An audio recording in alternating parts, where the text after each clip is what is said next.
दुष्टता। एक जंगल में एक शेर रहता था।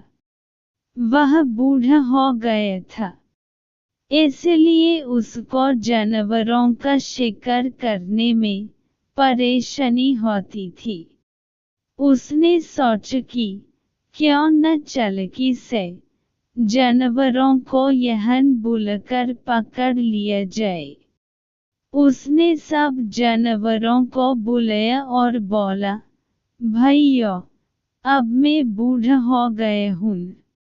मैंने हमेशा आप लोगों का शिकार किया।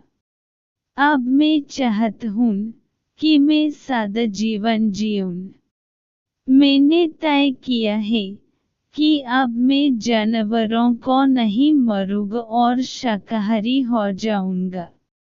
सब जानवर बहुत खुश हो गए। शेर ने कहा, लेकिन आप लोगों को मेरी मदद करनी होगी। हम तैयार हैं, सब बोले।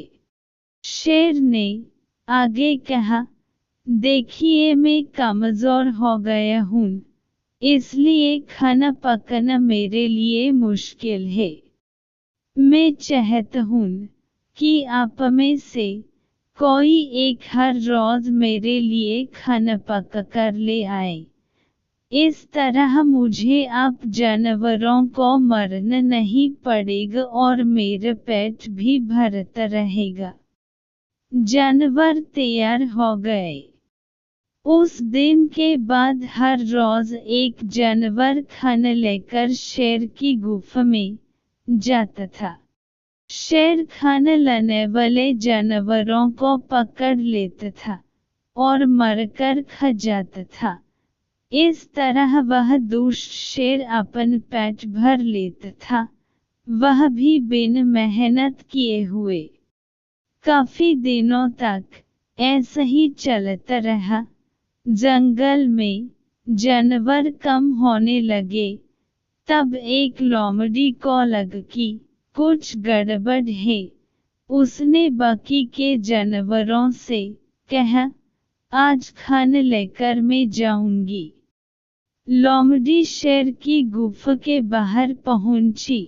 उसने शेर को आवाज लगाकर कहा, खाना लाई हूँ। शेर ने कहा, अंदर आ जाओ, मैं बहुत भूखा। लोमड़ी ने कहा, मैं खाना बाहर रखा कर जा रही हूँ। भूखे हो तो बाहर आकर ले लो। मैं तुम्हारी चालाकी समझ गई हूँ। तुम जानवरों को चालाकी से पकड़ लेते हो। शेर को आश्चर्य हुआ कि लोमड़ी को यह बात कैसे पता चली। उसने पूछे, ऐसा तुम क्यों कह रही हो? तब लोमड़ी ने दूर से कहा, तुम्हारी गुफा के अंदर की ओर जाते हुए पैरों के बहुत से निशान हैं, लेकिन बाहर की ओर आते हुए एक भी निशान नहीं है। इसका मतलब है कि जो जानवर एक बार अंदर जाता है, वह कभी बाहर नहीं आता। यह कहकर लोमड़ी भागकर जंगल के अंदर चली गई। उसने बाकी के जानवरों को शेर की दुष्टता के बारे में बताया। उस दिन के बाद कभी कोई जानवर शेर की गुफा के आसपास नहीं गया।